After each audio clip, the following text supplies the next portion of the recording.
हरि ओम।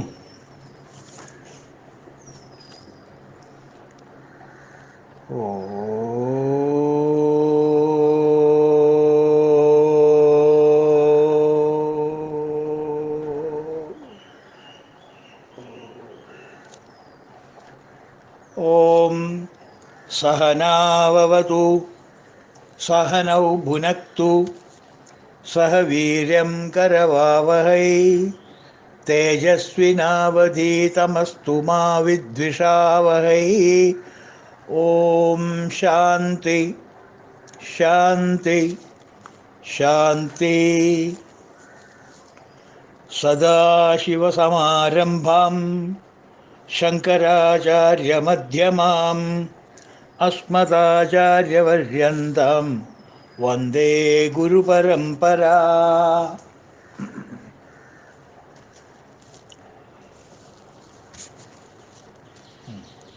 നമ്മൾ ആദ്യത്തെ ശ്ലോകത്തിലാണ്, പല്ലവി ശ്ലോകത്തിലാണ്. പല്ലവി ശ്ലോകം നമുക്കിന്ന് സാധാരണ 2 പ്രാവശ്യം ചെല്ലേണ്ടതുപോലെ ആ ചിട്ട വെച്ചിട്ട് 2 പ്രാവശ്യം ചെല്ലാം.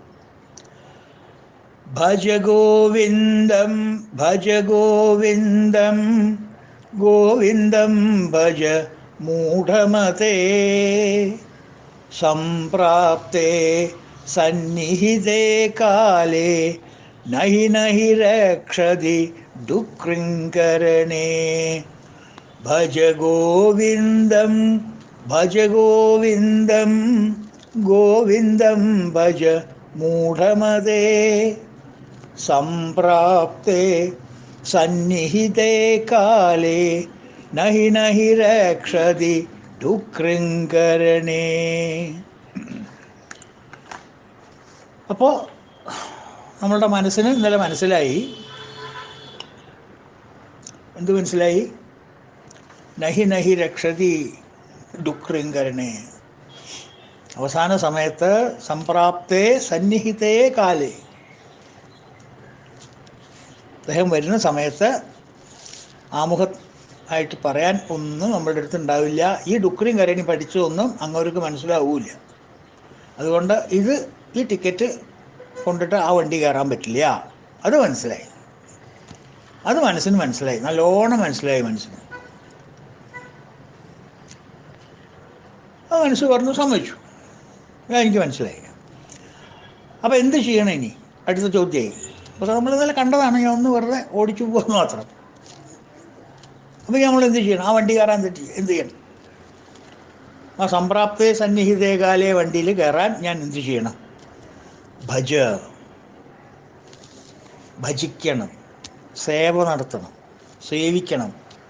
മലയാളത്തിലെ സേവ അല്ല കേട്ടോ. മലയാളത്തിൽ പലതരത്തിലുള്ള സേവയുണ്ട്.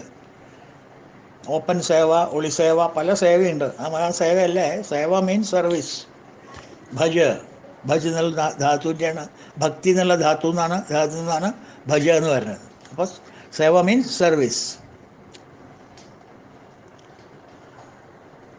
അപ്പോൾ മനസ്സ് ചോദിച്ചു, ശരി, ഇതൊരു ഉപദേശ ഗ്രന്ഥമല്ലേ ഭജഗോവിന്ദം? ശങ്കരൻ്റെ ഒരു ഉപദേശ ഗ്രന്ഥമാണല്ലോ, അല്ലാണ്ട് അത് തർക്ക ഗ്രന്ഥമോ വ്യാകരണ ഗ്രന്ഥമൊന്നും അല്ലല്ലോ. ഇത് സാധാരണ നമ്മളെപ്പോലെയുള്ള ആത്മാക്കളെ ഉപദേശിക്കുന്നൊരു ഗ്രന്ഥമല്ലേ ജഗദ്ഗുരു. അപ്പോൾ അദ്ദേഹം പറഞ്ഞു തരട്ടെ നമുക്ക് എന്താ ചെയ്യേണ്ടതെന്ന്. അപ്പോൾ പറഞ്ഞു തന്നു. ഇത് രക്ഷ കിട്ടില്ല എന്ന് പറഞ്ഞു. ഡുക്രിങ്കരനെ കൊണ്ട് രക്ഷ കിട്ടണമെങ്കിൽ ഭജിക്കണം എന്ന് പറഞ്ഞു. ഭജ എന്താണെന്ന് ചോദിച്ചപ്പോൾ അതും പറഞ്ഞു തന്നു. ഭക്തിയുടെ 9 വിധത്തിലുള്ള ഭക്തിയുണ്ട്. ഏത് രീതി കൂടെ വേണമെങ്കിൽ പോകാൻ എൻ്റെ കൂട്ട ഭജിച്ചോ എന്ന് പറഞ്ഞു. അടുത്ത ചോദ്യം ചോദിച്ചു. ശരി, അതും മനസ്സിലായി. ഭജ എന്നാൽ എന്താണെന്ന് മനസ്സിലായി. ഇനി അടുത്ത ചോദ്യം, ആരെ ഭജിക്കണം? ആരെയാണ് സേവിക്കേണ്ടത്? കുട്ടിക്കാത്ത സേവ മതിയോ? ഏത് സേവയാണ് ചെയ്യേണ്ടത്? ശങ്കരൻ പറഞ്ഞു, ഭജ ഗോവിന്ദം, ഗോവിന്ദനെ ഭജിക്കുക.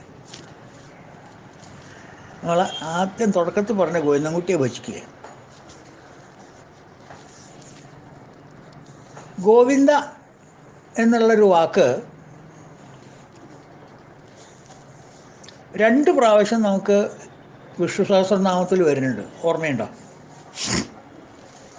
2 പ്രാവശ്യം വരുന്നുണ്ട്. ഓർമ്മയുണ്ടാവും, എനിക്കറിയാം. മിക്കവർക്കും ഓർമ്മയുണ്ടാവും, ചിലവർക്ക് ചെറിയൊരു ഓർമ്മ പക്ഷെ വന്നിട്ടുണ്ടാവും. പക്ഷെ പറഞ്ഞാൽ മനസ്സിലാവും, പെട്ടെന്ന് മനസ്സിലാവും. 2 പ്രാവശ്യം വന്നിട്ടുണ്ട്. 33ാമത്തെ നാമമായിട്ടും 71ാമത്തെ നാമമായിട്ടും വന്നിട്ടുണ്ട്. മഹേശ്വാസോ മഹീഭർത്തോ ശ്രീനിവാസ സദാഗതി അനിരുദ്ധസുരാനന്ദോ ഗോവിന്ദാം ഗോവിദാംപതി. ഗോവിന്ദോ ഗോവിദാംപതി, അവിടെ ഗോവിന്ദൻ വന്നിട്ടുണ്ട്. രണ്ടാമത് മഹാവരാഹോ ഗോവിന്ദ സുഷേണകനകങ്കതി ഗുഹ്യേ ഗഭീരോ ഗഹനോ ഗുപ്തശ്ചക്രഗദാധര. ആ ശ്ലോകത്തിലും ഗോവിന്ദൻ വന്നിട്ടുണ്ട്.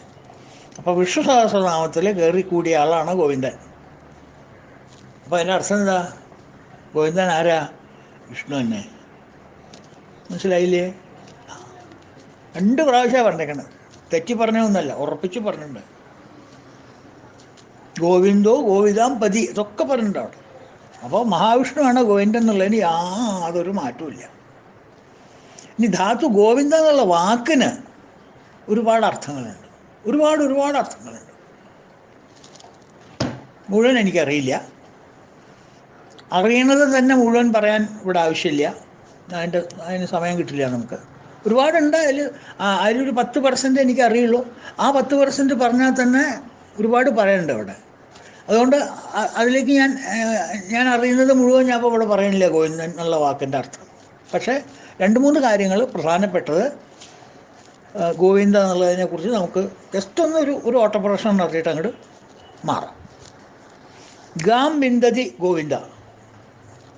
ഗാം എന്നുവെച്ചാൽ പ്രപഞ്ചം. പ്രപഞ്ചത്തിനെ അറിഞ്ഞവൻ, പ്രപഞ്ചത്തിൻ്റെ സ്വരൂപത്തിനെ മനസ്സിലാക്കിയവൻ ആരാണോ അവനാണ് ഗോവിന്ദൻ. മനസ്സിലായില്ലേ? ഇതിൻ്റെ സ്വരൂപം എന്താണ്, ഇതിൻ്റെ തുടക്കം എവിടെയാണ്, ഇതിൻ്റെ അവസാനം എന്താണ്, ഇതിൻ്റെ നീതി എന്താണ്, ഇതിൻ്റെ ന്യായം എന്താണ് എന്ന് പ്രപഞ്ചത്തിനെക്കുറിച്ച് A to Z അനാട്ടമി അറിഞ്ഞിട്ടുള്ള ഒരു വ്യക്തിയാണ് ഗോവിന്ദൻ. ആ ആളെയാണ് ഭജിക്കാൻ പറയുന്നത്. ആ ആളെ എവിടെയുള്ളത്? നമ്മളുടെ ഉള്ളിൽ തന്നെയുണ്ടേ, എങ്ങോട്ടും പോണ്ട. ഈശ്വര സർവഭൂതാനാം ഹൃദ്ദേശേ അർജുന തിഷ്ഠതി. അദ്ദേഹത്തിന് എല്ലാം അറിയാം. ശരിക്കും പറഞ്ഞാൽ എനിക്കും എല്ലാം അറിയാം. കാരണം എല്ലാം അറിയുന്ന ഒരാൾ എന്നിലുണ്ട്. എൻ്റെ കമ്പനിയുടെ ചീഫ് എക്സിക്യൂട്ടീവിന് എല്ലാം അറിയാം. അപ്പം എനിക്ക് ധൈര്യമായിട്ട് പറഞ്ഞൂടെ ഞങ്ങളുടെ കമ്പനിക്ക് എല്ലാം അറിയാമെന്ന്? എല്ലാ പോക്കുവരവുകളും അറിയാം, എല്ലാ ഗതിവിഗതികളും അറിയാം, എല്ലാ ചലനങ്ങളും അറിയാം, ഈ പ്രപഞ്ചത്തിൻ്റെ സ്വരൂപം എന്താണെന്ന് അറിയാം. എല്ലാം complete knowledge he has got. അതുള്ളവനാണ് ഗാം വിന്ദതി ഗോവിന്ദ. വേറെ ഒന്ന് നോക്കുകയാണെങ്കിൽ, വേറൊരു അർത്ഥം നോക്കുകയാണെങ്കിൽ ഗവാം ഇന്ദ്ര ഗോവിന്ദ. ഈ ഭഗവാനെ നമ്മളെ ബ്ലൂ ബോയ് ഓഫ് വൃന്ദാവൻ എന്നൊക്കെ പറഞ്ഞ് വർണ്ണിക്കാറുണ്ട്. അദ്ദേഹം ബ്ലൂ ബോയ് ഓഫ് വൃന്ദാവനിൽ നിന്ന് ഒരു ഒതുങ്ങി നിൽക്കുന്ന ആളല്ല. അവിടെ മാത്രം കന്നാലി മേയിച്ച് നടന്നിക്കുന്ന ആളല്ല. ഗോകുലത്തിലുള്ള കന്നാലികളെ മാത്രമല്ല അദ്ദേഹം മേയിച്ചിട്ടുള്ളൂ. നമ്മളുടെ ഉള്ളിലുള്ള ആ സകലവരുടെ ഉള്ളിലുള്ള കന്നാലിയെ മേയ്ക്കുന്ന ആളാണ് നമ്മൾ കൂടിക്കൊണ്ടിരിക്കുന്നത്. ഒരുപാട് മൃഗീയ വാസനകൾ നമ്മളുടെ മനസ്സിലുണ്ട്, നമ്മളുടെ ഉള്ളിലുണ്ട്, നമ്മളുടെ വ്യക്തിയിലുണ്ട്, വ്യക്തിത്വത്തിലുണ്ട്. ആ മൃഗീയ വാസനകളെ എല്ലാം നിയന്ത്രിക്കുന്നത് ആരാ? കന്നാലികളെ നിയന്ത്രിക്കുന്നത് പോലെ പോകാനാ പറഞ്ഞ വിട്ടവാ, ഇവിടെ നിൽക്ക്. വേണ്ട സമയത്ത് അവർക്ക് പുല്ല് കൊടുക്കുക, വെള്ളം കൊടുക്കുക, അതൊക്കെ അത്യാവശ്യം വേണം. ഇനിയും അതാ നമ്മൾ പറഞ്ഞത്, ഡുക്കറും കരഞ്ഞ് വേണ്ടാന്ന് പറഞ്ഞിട്ടില്ല Shankaran. Don't misunderstand the great man. The great man എന്നല്ല, the great saint. Don't misunderstand. ഒക്കെ വേണം.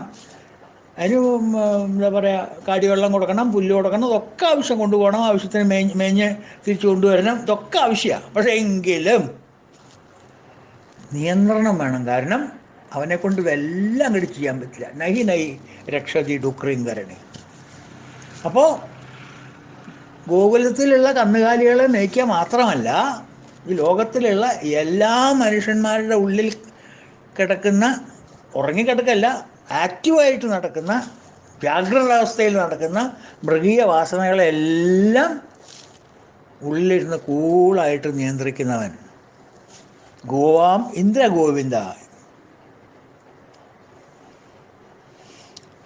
ഇന്ദ്രിയങ്ങളിലൂടെ നമ്മളിൽ നിന്ന് പ്രവഹിക്കുന്ന എല്ലാ മൃഗീയ വാസനകളെ നിയന്ത്രിക്കുന്നത്. പശുപതേ എന്നൊക്കെ പറയില്ലേ നമ്മൾ? പശുപതേ എന്താ അർത്ഥം? പശുവിൻ്റെ പതി എന്ന് വെച്ചാൽ എന്താ അർത്ഥം? പശുവിനെ നിയന്ത്രിക്കുന്നതാണ്. പശു മീൻസ് മൃഗീയ വാസനകൾ എന്നർത്ഥം. വേറൊരു അർത്ഥം നമുക്ക് എടുക്കാവുന്ന ഗൗർവാണിതാം വിന്ദയതേ, വാക്കിൻ്റെ അർത്ഥം അറിഞ്ഞവൻ. വാക്കിൻ്റെ അർത്ഥം അറിഞ്ഞവൻ. വാക്കിൻ്റെ അധിപതിയല്ലേ ഭഗവാൻ? വാഗീശ്വരനല്ലേ ഭഗവാൻ? അറിയാതൊരു വാക്ക് സംസാരിക്കുമോ? അത് നമ്മളല്ലേ ചെയ്യുക? സംസാരിച്ച വാക്കിൻ്റെ അർത്ഥം എന്താണെന്ന് നമുക്കറിയില്ല, അതിൻ്റെ ശേഷമാണ് മനസ്സിലാക്കുക. ഓഹോ, അതാ ഞാൻ പറഞ്ഞല്ലോ. ഓ, അങ്ങനെയാണെങ്കിൽ സോറി കേട്ടോ. സംസാരിക്കുമ്പോൾ വാക്കിൻ്റെ അർത്ഥം ഒന്ന് മനസ്സിലാക്കാണ്ട് സംസാരിച്ചതിൻ്റെ ശേഷം അത് മനസ്സിലാക്കിയിട്ട് എന്തിനാ ഈ തെറ്റ് പറയാൻ പോകണം, മാപ്പ് പറയാൻ പോകണം? അല്ലെങ്കിൽ ഞാൻ അങ്ങനെ ഉദ്ദേശിച്ചിട്ട് പറഞ്ഞൊന്നല്ല, അത് താൻ വെറുതെ ചിന്തിക്കുക, അങ്ങനെയൊക്കെ ഉണ്ടാക്കി കൂട്ടുക. അപ്പോൾ അത് ആലോചിച്ച് പറയാം. നമ്മൾ പറയണ വാക്കിൻ്റെ, കാളിദാസൻ്റെ രഘുവംശത്തിലെ ശ്ലോകം നമ്മൾ പല പ്രാവശ്യം ചൊല്ലിയിട്ടുള്ളതാണ്. വാഗർത്ഥായവ സംപൃക്തോ വാഗർത്ഥ പ്രതിപത്തേ ജഗതപ്പിതരോ വന്ദേം പാർവതീ പരമേശ്വരോ. ആ പറയുന്ന വാക്കുകളും ആ വാക്കിനുള്ള ശരിക്കുള്ള അർത്ഥവും ഒന്നായി വരണേ ഭഗവാനെ. അതാരെ പ്രാർത്ഥിക്കണ? പരമേശ്വരനെയാണ് പ്രാർത്ഥിക്കണത്. പാർവതീപ രമേശ്വരോ, അങ്ങനെ ഒരു അർത്ഥം എടുക്കാം. പാർവതീപനും രമേശ്വരനും, വിഷ്ണുവിനെയും ശിവനെയും പ്രാർത്ഥിക്കണമെന്നുള്ള അർത്ഥം നമുക്ക് വേണമെങ്കിൽ എടുക്കാം. അപ്പോൾ അവിടെ വിഷ്ണു പെട്ടു. അപ്പം അങ്ങനെ അവിടെ പെടുത്തിയില്ലെങ്കിലും വാക്കിൻ്റെ അർത്ഥങ്ങളെല്ലാം മനസ്സിലാക്കിയവനാണ് മഹാവിഷ്ണു. മനസ്സിലായില്ലേ? അപ്പം അതുകൊണ്ട് അദ്ദേഹത്തിന് പ്രവർത്തിക്കുന്നു. നാലാമതായിട്ട് ഗോഭിർ വാണിയും ഭീർ വിന്ദതേ വേത്തി വേദാന്തവാക്യ ഗോവിന്ദ. വേദാന്തവാക്യങ്ങളിലൂടെ മാത്രം അറിയാൻ പറ്റുന്നവൻ. വേദാന്തവേദ്യ നിജ വൈഭവ ഭക്തഭോഗ്യ. വേദങ്ങൾ വഴി ചൂണ്ടിക്കാണിക്കപ്പെടേണ്ടവൻ, അല്ലെങ്കിൽ വേദം ചൂണ്ടിക്കാണിക്കുന്ന പരമ്പൊരുൾ. That which is indicated by Vedas. ഇത്രയും പോരെ? ഇതൊക്കെയാണ് ഗോവിന്ദ എന്നുള്ളതിൻ്റെ വിശേഷണങ്ങൾ. അങ്ങനെയുള്ള ഗോവിന്ദനെ ഭജ ഗോവിന്ദം, ഭജ ഗോവിന്ദം, ഗോവിന്ദം ഭജ മൂഢമതേ.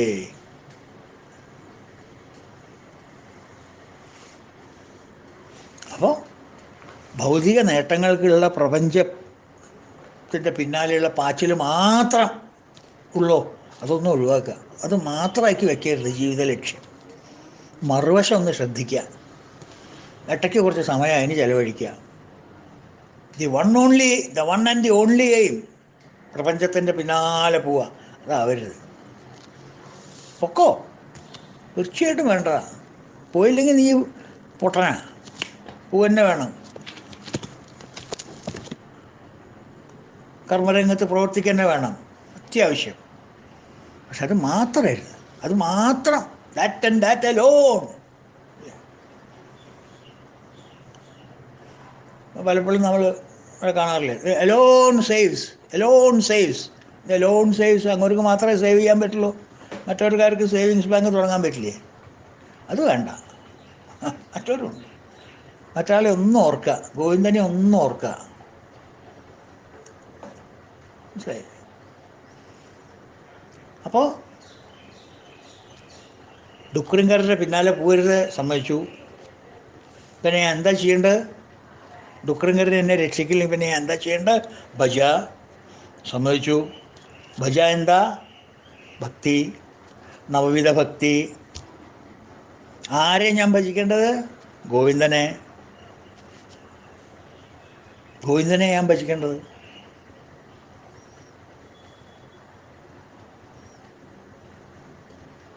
മനസ്സിലായില്ലേ? ഇതൊക്കെ മനസ്സിലായി.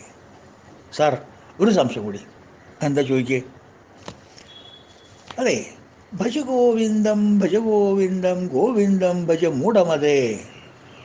ഒരു പ്രാവശ്യം പറഞ്ഞാൽ പോരെ? ഭജ ഗോവിന്ദം, ഭജ ഗോവിന്ദം, ഗോവിന്ദം ഭജ. 3 പ്രാവശ്യം എന്തിനാ പറയണം? ഒരു പ്രാവശ്യം പറഞ്ഞാൽ പോരെ? സംഗതി മനസ്സിലായില്ലേ? അതുണ്ണേ 3 പ്രാവശ്യം പറയണതേ ആ കാര്യത്തിൻ്റെ ഗൗരവം മനസ്സിലാക്കാനാണ്. വീട് തീ പിടിച്ചിട്ടാണ് നിൽക്കണം. ഇയാൾക്ക് 98 വയസ്സായി. ബ്രാഹ്മണനല്ല, ഡുക്കറുംകരണിക്ക്. അങ്ങോട്ട് എപ്പോഴാണ് വീഴുകയെന്ന് അറിയില്ല. അത്രയ്ക്ക് അർജൻസിയാണ്. അങ്ങോട്ടാണെങ്കിൽ ഡുക്കറുംകരനെ കയ്യിൽ നിന്ന് വിടണമില്ല. ഇത് വിട്ട് കഴിഞ്ഞാൽ മാത്രമേ അദ്ദേഹത്തിന്, വിട്ട് കഴിഞ്ഞ് മറ്റത് പിടിച്ചാൽ മാത്രമേ, ഇത് വിട്ട് അത് പിടിച്ചാൽ മാത്രമേ ഇപ്പം രക്ഷ കിട്ടുള്ളൂ. ദൃശ്യ പിടിച്ചിരിക്കണു, മറ്റൊന്നും പിടിച്ചിട്ടില്ല. നകൃതം സുഹൃതം കിഞ്ചിത് ബഹുദാ ദുഷ്കൃതം കൃതം എന്ന് പറഞ്ഞ പോലെ. അതുകൊണ്ട് അങ്ങോരെ ഈ ഡുക്കറുംകരണയിൽ നിന്ന്, അല്ലെങ്കിൽ അഥവാ നമ്മളെ ഈ ഡുക്കറുംകരണയിൽ നിന്ന് ഒന്ന് പൊന്തിച്ചെടുക്കാൻ 3 പ്രാവശ്യമല്ല 100 പ്രാവശ്യം വിളിക്കേണ്ടി വരും കൂട്ടാ. ഭജഗോവിന്ദം ഭജഗോവിന്ദം ഗോവിന്ദം ഭജ. വീട് തീ പിടിച്ചിരിക്കുന്ന സമയമാണ്.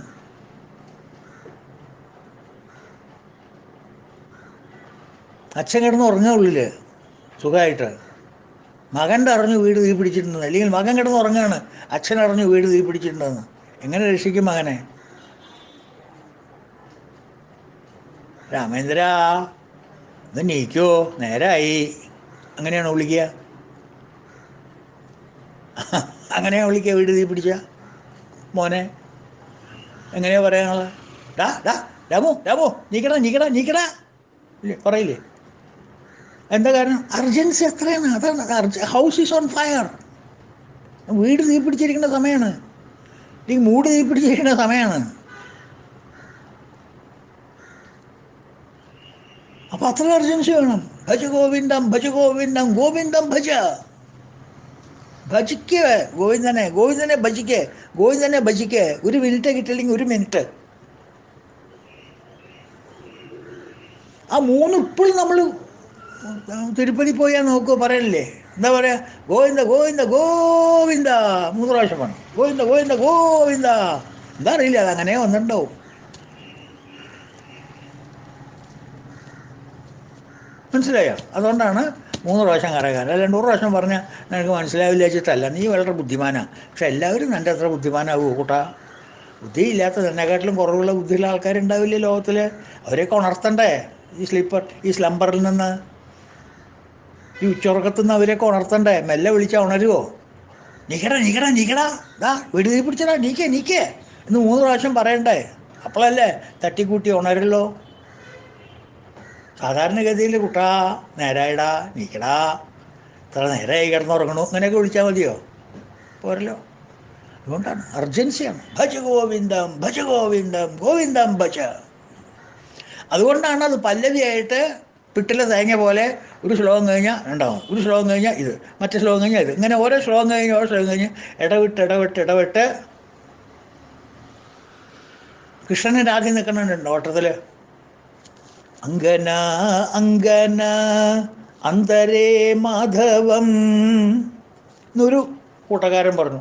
അതേ കൃഷ്ണനെ നോക്ക്, 2 സ്ത്രീകളുടെ നടുക്കിലാണ് കൃഷ്ണൻ നിൽക്കണം. കണ്ടു, ആള് ചില്ലറക്കാരനല്ല കേട്ടോ. അങ്കന പാതിരിയെ നോക്കിയതേ, പാതിരി നോക്കിയപ്പോൾ 2 ഗോപികമാർ അപ്പുറത്തും ഇപ്പുറത്തും നിൽക്കണു, കൃഷ്ണൻ എന്താ നടുക്കിൽ നിൽക്കണു. ചീത്തപ്പേര് വരാനും വല്ലതും വേണോ? അപ്പോൾ പാതിരി പാടി അവിടെ നിന്നിട്ട് നമുക്ക് അങ്കന, സംസ്കൃതം അറിയണ പാതിരി കേട്ടോ. അങ്കന അങ്കന അന്തരേ മാധവം. നമ്മുടെ സന്യാസിമാർക്ക് ദേഷ്യം വന്നില്ല. എന്താ പാതിരി പറയണം? അങ്ങനെയൊന്നും അല്ല അത്. ശരിക്കും നോക്കടോ വന്നിട്ട്. അങ്കന അങ്കന അന്തരേ മാധവം. പട്ടത്തിൽ നിൽക്കല്ലേ അങ്ങനെ. ഗോപി കൃഷ്ണൻ കഴിഞ്ഞാൽ ഗോപി കഴിഞ്ഞാൽ കൃഷ്ണൻ കഴിഞ്ഞാൽ ഗോപി കഴിഞ്ഞാൽ കൃഷ്ണൻ, അങ്ങനെയല്ലേ നിൽക്കണം പട്ടത്തിൽ രാസലീലയ്ക്ക്. അപ്പോൾ പാതിരി നോക്കിയപ്പോൾ 2 അങ്കനെ അപ്പുറത്തും ഇപ്പുറത്തും കണ്ടു, നടുക്കിൽ ഗോപിയും കണ്ടു, മാധവനെയും കണ്ടു. അപ്പോൾ ഗോപിക ഗോപിക അന്തരേ മാധവം.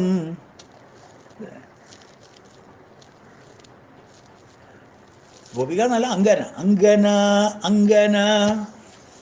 പാതിരിക്ക് ഗോപസ്ത്രീയാണോ ഒന്നും നോട്ടമില്ല, ആ ചരിത്രമൊന്നും അറിയില്ലല്ലോ.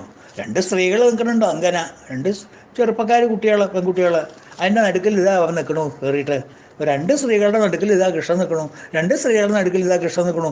എവിടെ നോക്കിയാലും കൃഷ്ണനെ എങ്ങനെ ഈ രൂപത്തിലാണല്ലോ കാണുന്നത്. രണ്ട് സ്ത്രീകളെ നടുക്കിൽ കൃഷ്ണൻ, രണ്ട് സ്ത്രീകളെ നടുക്കിൽ കൃഷ്ണൻ. ആദരിക്കണം, വായന അങ്ങോട്ട് പൊട്ടി തെറിച്ചു. നോക്ക് സന്യാസി, സ്വാമി നിരഞ്ജനാനന്ദമായി ഇതാ നോക്കൂ അദ്ദേഹത്തിന്, നിങ്ങളുടെ ഭഗവാനെ. അങ്കന അങ്കന അന്തരേ മാധവം. സന്യാസി ശ്രേഷ്ഠ വന്നിട്ട് നോക്കിയിട്ട് പറഞ്ഞു, ഏയ് പാതിരിക്ക് തെറ്റി, അങ്ങനെയല്ല, നല്ലോണം നോക്കുക. ആ നോക്കി എങ്ങനെയാ അറിയോ? മാധവം മാധവം അന്തരേ അങ്കന. അങ്കന അന്തര മാധവമല്ലോ. മാധവം അങ്കന അന്തരേ അങ്കന. രണ്ട് മാധവൻ്റെ ഇടയിൽ കൃഷ്ണൻ നടുക്കൽ അങ്കന. അല്ലാണ്ട് അങ്കന നടുക്കൽ കൃഷ്ണനല്ല. അങ്കന നടുക്കൽ കൃഷ്ണൻ, അതല്ല. കൃഷ്ണൻ നടുക്കൽ അങ്കന. മാധവം അന്തരേ അങ്കന. മനസ്സിലായില്ലേ? അതാണ് കൃഷ്ണൻ, അതാണ് ഗോവിന്ദൻ. അതുകൊണ്ട് ആ ഗോവിന്ദനെയാണ് നമ്മളിവിടെ സ്തുതിക്കാൻ പറയുന്നത്. ക്ലിയറായില്ലേ? അപ്പോൾ നമ്മുടെ ദൃഷ്ടികോണം അങ്ങനെയാണ്. അതൊന്ന് ശ്രദ്ധിക്കാം.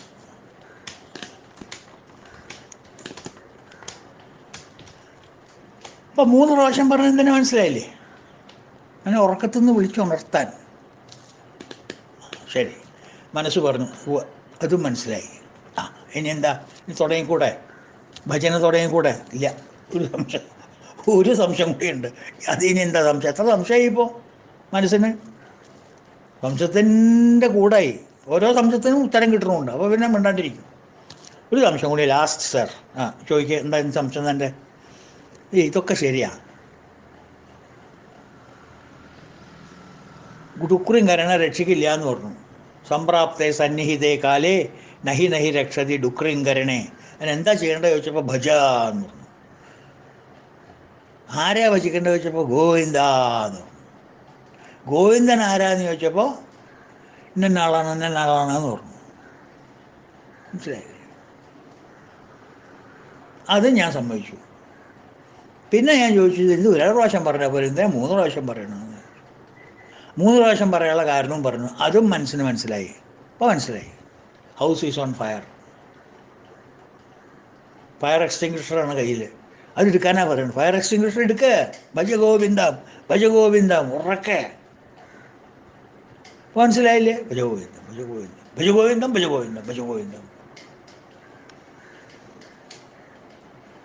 ഇനിയൊരു ചോദ്യം കൂടി. ഇതൊക്കെ ഞാൻ സമ്മതിച്ചു. അല്ല, അവസാനം അഭിസംബോധന ചെയ്തത് നോക്കിയോ സാറ്? ആ പാവം വൃദ്ധനെ. ഭജഗോവിന്ദം ഗോവിന്ദം ഭജ മൂഢമതേ വിഡ്ഢി എനിക്ക് ഭജഗോവിന്ദം. അതെ, സംസ്കാരമുള്ള ഭാഷയിൽ പറഞ്ഞുകൂടെ ശങ്കരാചാര്യർക്ക്? അദ്ദേഹത്തിനൊക്കെ പഠിച്ച ആളല്ലേ. എന്തിനങ്ങനെ ചീത്ത പറയാൻ നിൽക്കണം? ഒക്കെ അദ്ദേഹം അറിയേണ്ട ഒരു തെറ്റ് ചെയ്തു, അതിനിങ്ങനെയോ മൂഢന്നൊക്കെ വിളിക്കുക.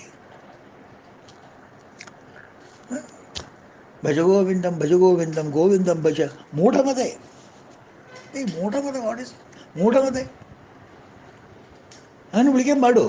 സാറൊന്ന് പറയൂ, സാറിന് ന്യായം പറയൂ. അപ്പോൾ ഇനി നമുക്ക് മൂഢമത എന്നുണ്ടെന്ന് നോക്കണ്ടേ? അവരുടെ സംശയം തീർത്തു കൊടുക്കണ്ടേ? സംശയാത്മാ വിനശ്യതി. സംശയം വെച്ച് പോകാൻ പാടില്ല മനസ്സിലെപ്പോഴും. ശങ്കരൻ അങ്ങനെ പറഞ്ഞു. പറയേണ്ടായിരുന്നില്ല അല്ലേ? നല്ല വാക്ക് പറയാറുന്നില്ലേ? എത്രയോ നല്ല വാക്കുകളുണ്ട് സംസ്കൃതത്തിൽ. ഉണ്ണി, കുട്ട, തനയ, മോനെ, അതൊക്കെ എത്ര ഭംഗിയായിട്ട് പറയാറുണ്ട്. മോനെ നിർത്ത്, ഈ ഡുക്രിങ്കരനെ ഒന്ന് നിർത്ത്, മറ്റേ സ്വരം വായിക്കുക, ഈ സ്വരം മതി, ഈ സ്വരത്തിന് തന്നെ രക്ഷിക്കാൻ പറ്റില്ല, ആ സ്വരം വായിക്കുക എന്നൊക്കെ എത്ര ക്ലിയറായിട്ട് പറയാം. ഭഗവാന്റെ കാര്യം നോക്കൂ. അർജുനോട് എങ്ങനെയാണ് പറഞ്ഞേ? നഹി കല്യാണ കൃത്കശ്ചിത് ദുർഗതിയും ഗച്ഛതി. എൻ്റെ മോനെ, സജ്ജനങ്ങളെ ഞാൻ ഒരു കാലത്തും എൻ്റെ രക്ഷന്ന് ഞാൻ വിടില്ല. ദുർഗതിയും ഗച്ഛതി. അവർക്ക് ദുർഗതി വരാൻ എൻ്റെ കുട്ട ഞാൻ അനുവദിക്കില്ല. എത്ര നല്ല ഭാഷയിലാണ് പറയണ ഭഗവാൻ. അതുപോലെ ശങ്കരൻ എന്ന് പറഞ്ഞുകൂടെ, എന്തിനാ ഈ മൂഢ എന്ന് പറയുന്നത്? അതെ, ശങ്കരൻ അങ്ങനെ ഉദ്ദേശിച്ച് പറഞ്ഞതല്ല, അങ്ങനെ പറഞ്ഞിട്ടുമില്ല. നമ്മളൊക്കെയാണ് തെറ്റുപറ്റിയത്. ഈ മൂഢമതേ എന്നുള്ള വാക്കിൻ്റെ അർത്ഥം എന്താ? നമുക്ക് പ്രശ്നം പറ്റിയത് അത് ഇംഗ്ലീഷിലേക്ക് എങ്ങനെ ട്രാൻസ്ലേറ്റ് ചെയ്തു ആകെ. അപ്പോൾ ഫൂൾ എന്നായി. ഫൂൾ എന്ന് സായിപ്പ് ട്രാൻസ്ലേറ്റ് ചെയ്തപ്പോൾ നമ്മളും ട്രാൻസ്ലേറ്റ് ചെയ്തു വിഡ്ഢീന്ന്. മനസ്സിലായില്ലേ? അങ്ങനെയാണല്ലോ അപ്പുറത്ത്. നമുക്കറിയാത്ത സംസ്കൃതം സായിപ്പ് ട്രാൻസ്ലേറ്റ് ചെയ്യും. ആ ട്രാൻസ്ലേറ്റ് ചെയ്ത് നമ്മൾ മലയാളത്തിലേക്ക് ആക്കും.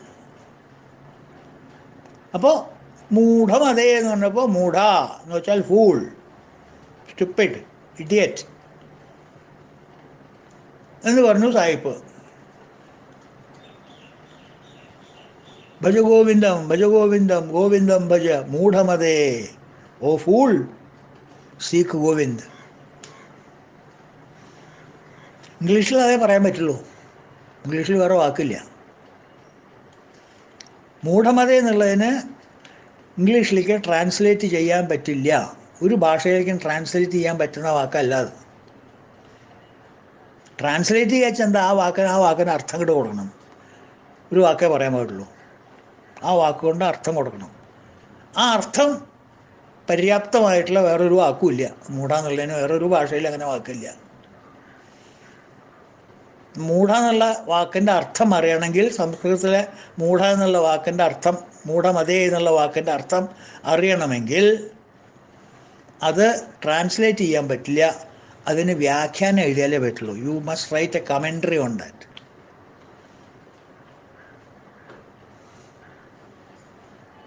നമ്മുടെ സംസ്കൃത ഭാഷ പറയണം, നമ്മളുടെ സംസ്കൃത ഭാഷ കേട്ടോ. കോളറൊക്കെ ഒന്ന് പൊക്ക്. സായിപ്പിൻ്റെ ഫൂളിഷ്, സായിപ്പിൻ്റെ ഫൂളിഷ്നെസ്സാണ് ഫൂൾ എന്ന് പറയല്. മൂഢമതി എന്ന് വെച്ചാൽ not at all fool. Fool എന്ന് വെച്ചാൽ ആരാ? ഇതൻ ഇഡിയറ്റ്, സ്റ്റുപ്പിഡ്. ആംഗ്ലോ ഇന്ത്യൻ ടീച്ചേഴ്സൊക്കെ കുട്ടികളെ വിളിക്കാറില്ലേ? Donkey, you stupid, you fool. നമ്മൾ അമൃതസ്യ പുത്ര എന്നാണ് പറയാറ്. Children of the immortal self. ആ ഭാഷ ഒന്നും അവർക്ക് അറിയില്ല. കാരണം ഇത് സംസ്കൃതമാണ്, കൾച്ചേർഡ് ഭാഷയാണത്. അപ്പോൾ അത് മാത്രമല്ല, ശങ്കരൻ അങ്ങനെ ഒരാളെ പറയും. എന്താ നിങ്ങൾ പറയുന്നത്? ആരെ ശങ്കരൻ എന്ന് ചോദിച്ചാൽ വിചാരിച്ചിരിക്കുന്നത്? സാക്ഷാൽ ശങ്കരൻ്റെ അവതാരമാണ്. അൺഓസ്പിഷ്യസ് ആയിട്ടൊരു വാക്ക് അദ്ദേഹത്തിന് നാവുമെന്ന് വരുമോ? ആലോചിച്ചൂടെ? കുട്ടികൾക്ക് അറിയാണ്ട് പറയണതല്ലേ ഇതൊക്കെ. അപ്പോൾ മൂഢമത എന്ന് വെച്ചാൽ is never a fool, is not a fool.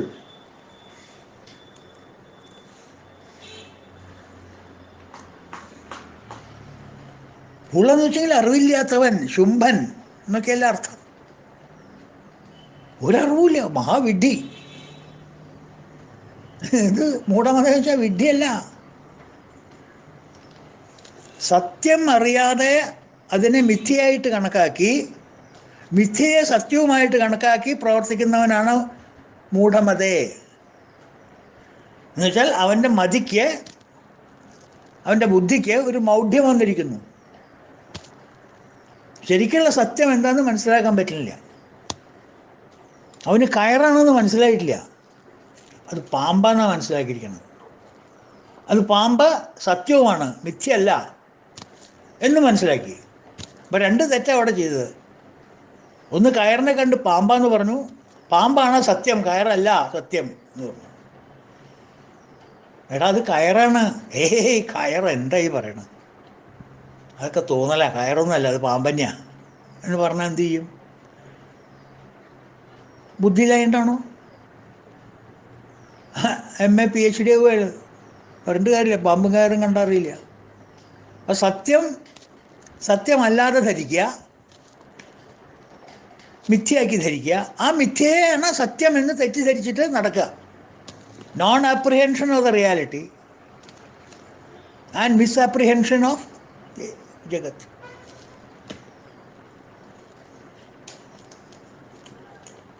ഇതെല്ലാവനാണ് മൂഢമതേ.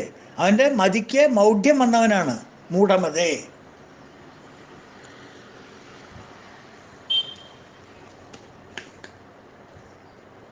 മനസ്സിലായില്ലേ? പ്രപഞ്ചത്തെ സത്യമായിട്ടും പരമേശ്വരനെ മിഥ്യയായിട്ടും കാണുന്നവനാണ് മൂഢമത. അല്ലാണ്ട് അറിവില്ലാത്തവനല്ല. ലോകജ്ഞാനം ഉണ്ടാവുവന്. ആത്മജ്ഞാനം ഇല്ലാത്തവൻ, ഞാൻ ആരാണ് എന്ന് മനസ്സിലാക്കാത്തവൻ. എത്ര എഡ്യൂക്കേറ്റഡ് ആൾക്കാരുണ്ടോ ഞാൻ ആരാന്ന് മനസ്സിലാക്കാത്തവൻ? അവരൊക്കെ ഫൂൾസാ. ആ, എന്നാ പിന്നെ അങ്ങനത്തെ ഉള്ളൂ ലോകത്തിൽ മുഴുവൻ.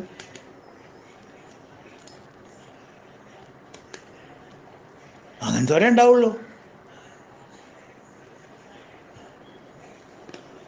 എന്തെല്ലാം അറിവുകൾ സംഭവിച്ചവരുണ്ടാവും ലോകത്തിൽ. ഞാൻ എന്നുള്ള വാക്കിന് ഒഴികെ മറ്റെല്ലാം അറിയുന്ന ആൾക്കാരുണ്ട് ലോകത്തിൽ. ഞാൻ മാത്രം അറിയില്ല.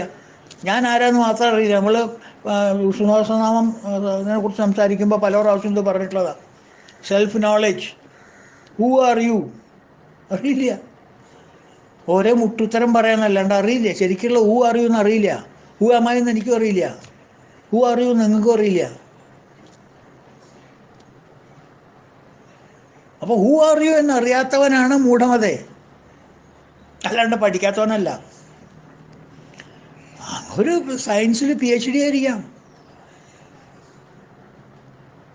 You may be an expert in computers.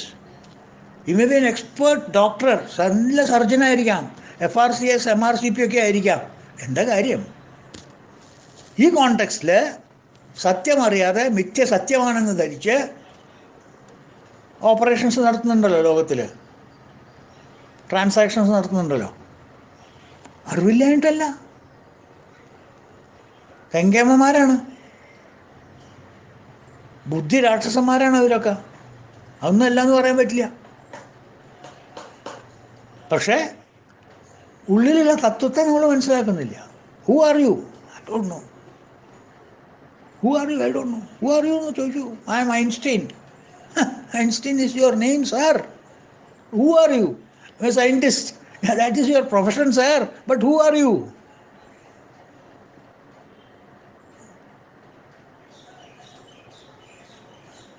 മനസ്സിലായില്ലേ? മൂഢമെന്ന് വെച്ചാൽ എന്താണ്?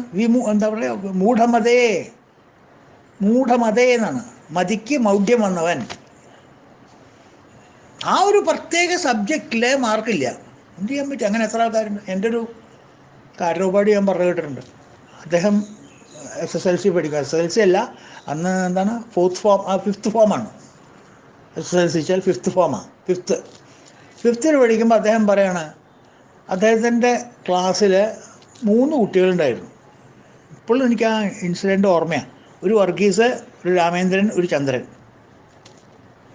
ഈ രാമേന്ദ്രനും ചന്ദ്രനും വർഗീസും 3 പേര് 3 കൊല്ലം തോറ്റു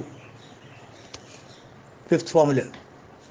പരീക്ഷ ജയിക്കില്ല, ഫൈനൽ പരീക്ഷ ജയിക്കില്ല, ക്ലാസ്സിൽ പിന്നെയും വന്നിരിക്കും. 3 കൊല്ലത്തെ എക്സ്പീരിയൻസാണ് 10ാം ക്ലാസ്സിലെടുക്കുക. Highly brilliant. ഇംഗ്ലീഷൊക്കെ ഇങ്ങനെ മണി പോലെ പറയും. മറ്റെല്ലാ സബ്ജക്ട്സും, സയൻസ് ആയാലും കൊള്ളാം, ഹിസ്റ്ററി ആയാലും കൊള്ളാം, ജോഗ്രഫി, എന്തും ബൈ ഹാർട്ട്, കാണാപ്പാടം. A walking encyclopedia. 3 കൊല്ലമായി ജയിച്ചിട്ട്. കാരണം എന്താ? കണക്കിൽ not more than 5 marks in 100 maths. 3 പേർക്കും അത്. ഒരാൾക്ക് 3 കിട്ടിയ ഒരാൾക്ക് 4 കിട്ടും. അടുത്ത പരീക്ഷയ്ക്ക് ഇയാൾക്ക് 4 കിട്ടിയാൽ മറ്റയാൾക്ക് 3 കിട്ടും. അപ്പോൾ മറ്റാൾ പറയും, ഹേയ് അത്ര ചെയ്യുക, അയാൾക്ക് 2 മാർക്ക് കിട്ടും. ഈ 2, 3, 4 ലെവലിൽ നിൽക്കും. പരീക്ഷയ്ക്ക് പാസ്സാവാൻ പറ്റിയിട്ടില്ല അവർക്ക്. അപാര അറിവാണ് എല്ലാ കാര്യത്തിലും.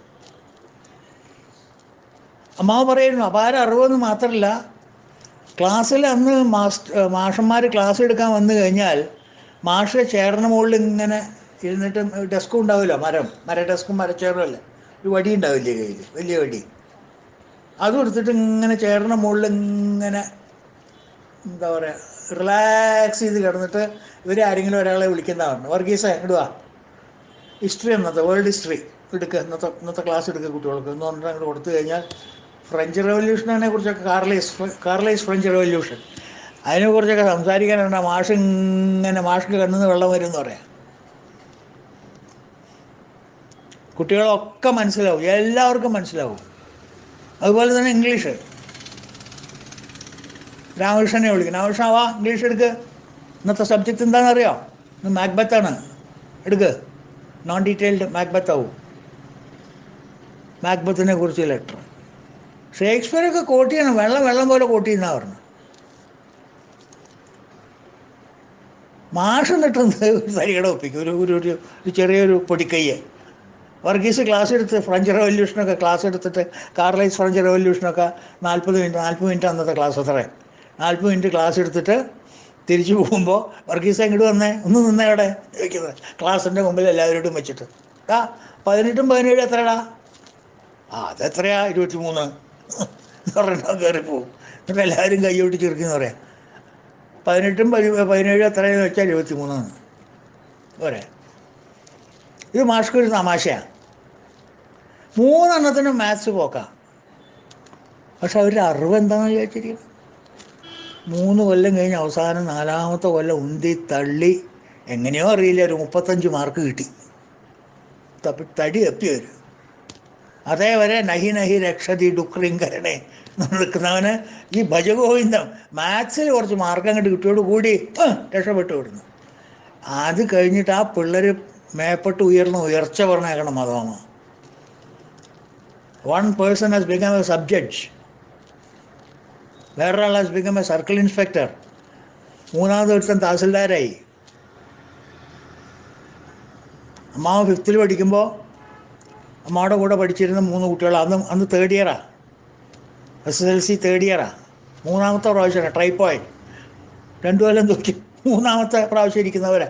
അപ്പോൾ അവരൊക്കെ ഒരു ക്ലോസ് ആയിരുന്നു മാധവമ്മരായിട്ട്. അവരെന്നിട്ട് പുറത്ത് വന്നിട്ട് മാധവമ്മയുടെ ബാച്ചിൽ പാസ്സായി. 3 കൊല്ലം തോറ്റിട്ട് 4ാമത്തെ കൊല്ലം ഇരിക്കുകയായിരുന്നു. ട്രൈപ്പോയിഡ്. അതുകൊണ്ടാണ് മാഷന്മാർ വരെ വിളിക്കുക ട്രൈപ്പോയിഡ് എന്ന്. MA ട്രൈപ്പോയിഡ് എന്നൊക്കെ പറയില്ലേ, ട്രിപ്പിൾ MA എന്നൊക്കെ പറയില്ലേ. അപ്പോൾ SSLC ട്രിപ്പിൾ SSLC 3 പ്രാവശ്യം പരീക്ഷയ്ക്ക് എഴുതി. അങ്ങനത്തെവരാണ്. അവർക്കെന്താ പറ്റിയേ?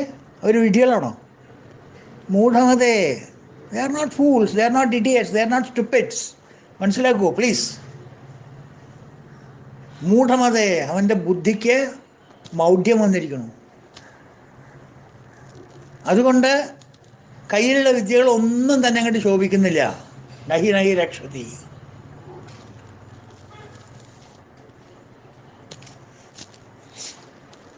മനസ്സിലായോ? അതുകൊണ്ടാണ് പറയാൻ കാരണം. അപ്പോൾ മനസ്സിലായില്ലേ ആ ശ്ലോകത്തിൻ്റെ ഫുൾ വ്യാപ്തി? മൂഢമതേച്ച ആരാന്ന്? ജസ്റ്റിഫൈഡ് ആണോ ആ വൃദ്ധനെ മൂഢമതയെന്ന് വിളിക്കുന്നത്? അങ്ങൊരു ഗ്രമേറിയൻ ആയിരിക്കാം. ഈ മേ ബി നെക്സ്റ്റ് പാണിനി. ആ ബുക്ക് മുഴുവൻ കാണാപാഠം പഠിച്ചിട്ടുണ്ടായിരിക്കാം. അല്ലെങ്കിൽ വേറെ പല സബ്ജക്ട്സിലും പല അറിവുണ്ടായിരിക്കാം. ന്യൂക്ലിയർ ഫിസിക്സ് മുതൽ ഇങ്ങനെ അറ്റം വരെ ട്രാവൽ ആൻഡ് ടൂറിസം വരെ അറിയുന്ന വ്യക്തികളായിരിക്കാം. എല്ലാം അറിയാം. ബട്ട് അവിടെ SSLC പരീക്ഷ പാസ്സാകാൻ പറ്റില്ല. ഇവിടെ ജീവിതത്തിൽ പരീക്ഷ പാസ്സായിട്ട് അപ്പുറത്തേക്ക് കിടക്കാൻ പറ്റില്ല. ഈ കരയുന്ന ഈ സംസാരത്തിൽ നിന്ന് അപ്പുറത്തേക്ക് കിടക്കാൻ പറ്റില്ല. ഇവിടെ എന്നെ ഈ വർഗീസും രാമേന്ദ്രനും ചന്ദ്രനും കിടന്ന പോലെ ഇവിടെ എന്നെ കിടന്ന് ഇങ്ങനെ നരയിക്കേണ്ടി വരും. പുനരഭിജനനം പുനരഭിമരണം പുനരഭിജനനീ ജഠരേശ വരും. ശ്ലോകങ്ങളിൽ വരും, ഭജഗോവിന്ദത്തിൽ വരും. ഇങ്ങനെ അപ്പ് ആൻഡ് ഡൗൺ ആയിട്ട് ട്രൈപ്പോയിഡായിട്ട് കിടന്നിട്ട് ഈ 3 പിള്ളേരെ പോലെയും നരയിക്കേണ്ടി വരും. അവർ ആണ് മൂഢമതേടാ. ആ കണക്കിൽ ആ പരീക്ഷ ഒന്ന് പാസ്സാകുക എൻ്റെ മൂഢമതേ എന്ന് വെച്ചാൽ it is A compliment. You know everything except this. Fool എന്നല്ല, ഇഡിയറ്റ് എന്നല്ല, വിഡ്ഢി എന്നല്ല, ശുംഭൻ എന്നല്ല എൻ്റെ ഒന്നും അർത്ഥം. തെറ്റിദ്ധരിക്കരുത്. ശങ്കരനൊന്നും ആ ഒരു അങ്ങനെയുള്ള പദപ്രയോഗം ശങ്കരൻ നടത്തില്ല. സാത്വികമായിട്ടുള്ള വാക്കുകളെ ശങ്കരൻ്റെ നാവുമെന്ന് വരുള്ളൂ.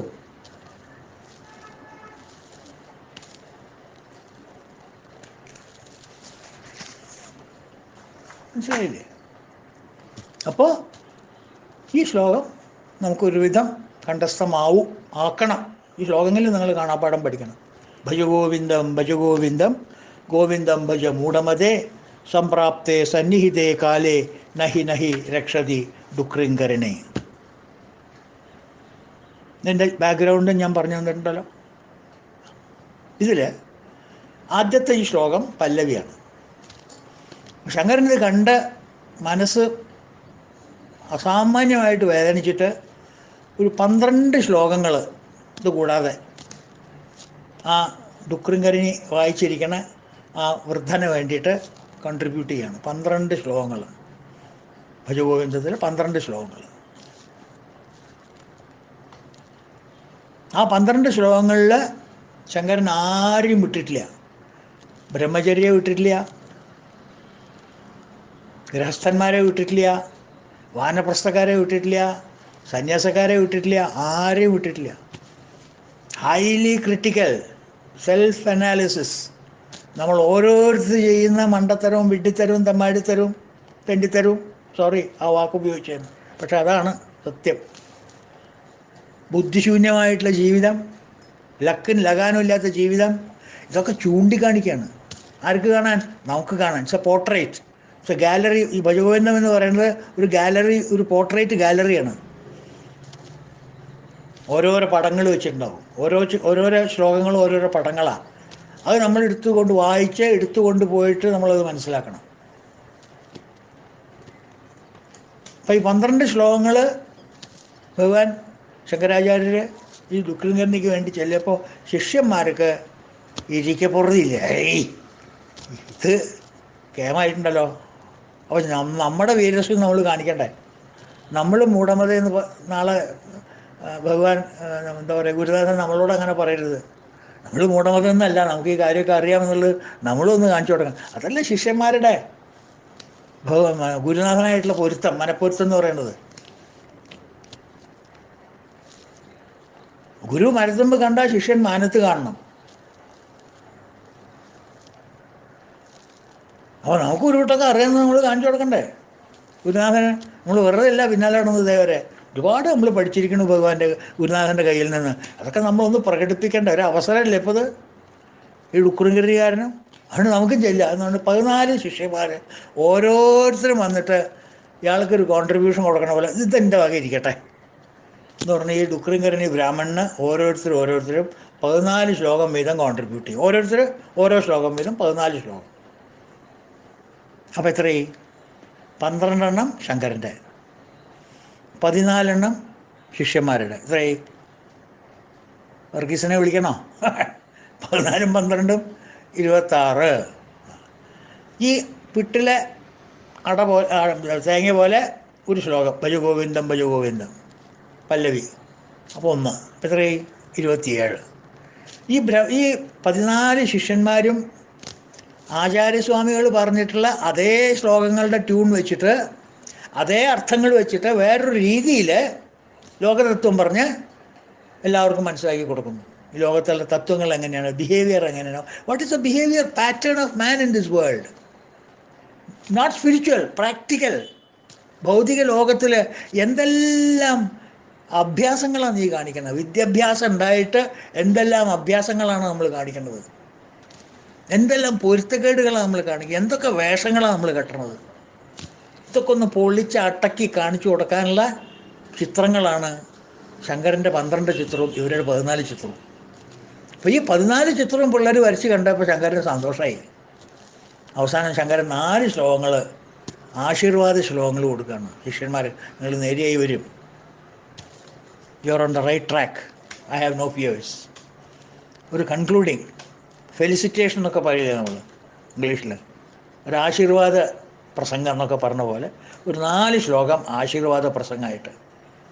അപ്പോൾ 26, അതായത് 12 + 14 26, 4 ആശീർവാദ ശ്ലോകങ്ങൾ 30, ഒരു പിട്ടിലട തേങ്ങ 31. ഈ 31 ശ്ലോകങ്ങളാണ് നമ്മൾ എടുക്കാൻ പോകുന്ന ടെക്സ്റ്റ്. അതിൽ ഒരു ശ്ലോകം കഴിഞ്ഞു. നമ്മുടെ പിട്ടിലെ തേങ്ങ നമ്മുടെ കഴിഞ്ഞു. മനസ്സിലായില്ലേ? ഇനി അറിയേണ്ട ചില കാര്യങ്ങൾ, ഈ ശ്ലോകങ്ങളെ പൊതുവെ സാധാരണ ആൾക്കാർ, സാമാന്യമുള്ള ആൾക്കാർ ഒരുവിധം, അതും മുഴുവൻ ആൾക്കാർക്ക് അറിയില്ല എങ്കിലും അറിയപ്പെടുന്ന കോമൺ മാനുള്ള ആൾക്കാർ ഇതിനെ ഭജഗോവിന്ദം എന്നാണ് പറയുന്നത്. അതുകൊണ്ടാണ് നമ്മളും ഭജഗോവിന്ദം എന്ന് വിളിക്കാൻ തുടങ്ങിയത്. ഇതാണ് എൻ്റെ ശരിക്കുള്ള പേര്. ശരിക്കുള്ള പേര് മീൻസ് ഓമനപ്പേരെന്ന് വേണമെങ്കിൽ കൂട്ടാം. എല്ലാവരും കൂടി അതിനൊരു ഓമനപ്പേര് ഇട്ടതാണ്. ശരിക്കുള്ള പേര് ഇതല്ല, ഇട്ട പേര് ഇതല്ല. ചോറൂണിന് ചവിട്ടിൽ വീട്ടിലട ഉള്ളിൽ കൂടെ പറഞ്ഞ പേര് ഇതല്ല. ഇത് ഒരു എന്താ പറയുക, നിക്ക് ഒരു ഓമനപ്പേര്. വീട്ടിലൊക്കെ വിളിക്കില്ല, പുണ്യേ എന്ന് വിളിക്കില്ലേ, അപ്പോൾ കുട്ടനൊക്കെ ആവും പേര് ഇല്ലേ. അത് ചില നാട്ടുകാർക്ക് ചില പ്രത്യേക പേരുകളുണ്ട്. അത് ആ നാട്ടിൽ മാത്രമേ ആ പേര് കേൾക്കുള്ളൂ. ഓമനപ്പേര് വിളിക്കണ കേട്ടാൽ അറിയാം, ആ അതാ എൻ്റെ നാട്ടിലെ അല്ലേ എന്ന് ചോദിക്കും. അതുപോലെ അപ്പോൾ ഓമനപ്പേരുകൾ ഇടുന്നുണ്ട്. ആ ഓമനപ്പേരാണ് ഭജഗോവിന്ദം. ആ ഭജഗോവിന്ദം എന്നാണ് ഇതിനെ യൂണിവേഴ്സിൽ അറിയപ്പെടുന്നത്. ഇതിന് വേറെ 1-2 പേരുകളുണ്ട്. ഭഗവാൻ പറഞ്ഞിട്ടുള്ള 12 ശ്ലോകങ്ങൾ ദ്വാദശ മഞ്ജരിക സ്തോത്രം എന്ന് പറയും. ദ്വാദശ എന്ന് വെച്ചാൽ 12, മഞ്ജരിക എന്ന് വെച്ചാൽ ഒരു ബൊക്കെ, ഒരു പൂച്ചെണ്ട്. 12 പൂക്കൾ അടങ്ങിയിട്ടുള്ള ഒരു പൂച്ചെണ്ട്. അതിനാണ് ഈ 12 ശ്ലോകത്തിനെ ഒന്നിച്ച് ദ്വാദശ മഞ്ജരിക സ്തോത്രം. Flower bouquet.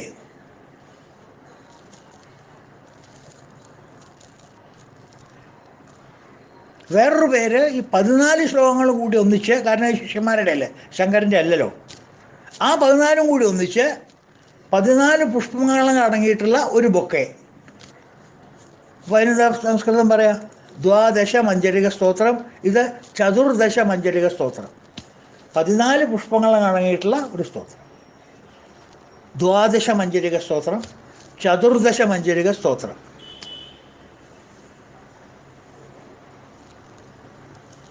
അപ്പോൾ ഈ ദ്വാദശ മഞ്ജരിക സ്തോത്രം 12, ചതുർദശ മഞ്ജരിക സ്തോത്രം 14, 26, ഒരു 4 ആശീർവാദ ശ്ലോകം 30, ഒരു എന്താ പറയുക പിട്ടില തേങ്ങ ഒരെണ്ണം. അപ്പോൾ 31 ശ്ലോകത്തിലാണ് ഓമനപ്പേര് പറഞ്ഞത് ഭജഗോവിന്ദെന്ന്.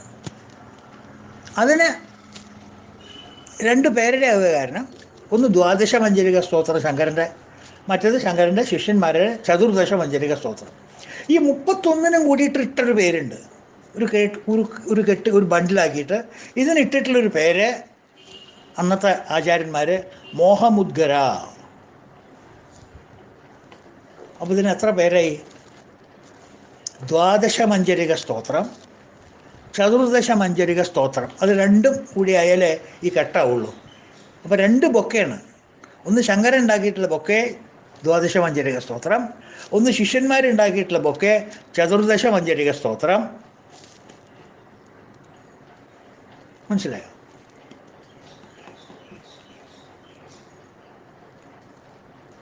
അപ്പോൾ ഈ ചതുർദശ മഞ്ജരിക സ്തോത്രവും ദ്വാദശ മഞ്ജരിക സ്തോത്രവും രണ്ടും കൂടി കൂട്ടിച്ചേർത്ത് അതിൻ്റെ കൂടെ 4 ആശീർവാദ ശ്ലോകങ്ങളും ചൊല്ലി ഒരു പിട്ടിൽ തേങ്ങയിട്ട് എല്ലാം കൂടി കൂട്ടി 31 ശ്ലോകങ്ങൾ കൂട്ടിച്ചേർത്തതിൻ്റെ പേരാണ് നമ്മൾ ഓമനപ്പേര് ഭജഗോവിന്ദൻ എന്ന് വിളിക്കുന്നത്. അതിനിട്ട പേര്, ചെവിട്ടിൽ വിളിച്ച പേര് മോഹമുദ്ഗര.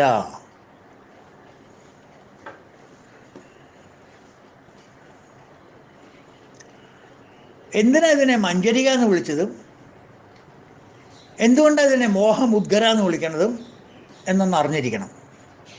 എന്നാലേ നമുക്ക് ആ ഗ്രന്ഥത്തിന് ആസ്വദിക്കാൻ കുറച്ചും കൂടി പറ്റുള്ളൂ. അത് നല്ലോണം അറിഞ്ഞിരിക്കണം. എന്തുകൊണ്ടാണ് അതിനെ മഞ്ജരിക എന്ന് വിളിച്ചു, എന്തുകൊണ്ടാണ് ഒരു ബൊക്കയാക്കി പറയാൻ കാരണം? ദ്വാദശ മഞ്ജരിക സ്തോത്രം, ചതുർദശ മഞ്ജരിക സ്തോത്രം, പിന്നെ അതിനെല്ലാം കൂടിയിട്ടൊരു മോഹമുദ്ഗര. പിന്നെ അത് സാധാരണക്കാർ ഒരു ഓമനപ്പേരുണ്ടാക്കി തീർത്ത ഭജഗോവിന്ദം. ഭജഗോവിന്ദം ഉണ്ടാക്കാൻ കാരണം വേറൊന്നുമല്ല, ഈ പിട്ടിലെ തേങ്ങ കാരണമാണ്. ആ എവിടെ നോക്കിയാലും അയാളുണ്ട്. ഒരു ശ്ലോകം കഴിഞ്ഞാൽ അയാൾ പിന്നാലെ വരും. അപ്പം എന്നാൽ പിന്നെ ആ പേരാട്ടളയെന്ന് ചോദിച്ചിട്ട് കൂത്തിലെ കൊടക്കാരെന്നൊക്കെ പറയില്ലേ, എവിടെ നോക്കിയാലും അയാളെ കാണാൻ. അങ്ങനെ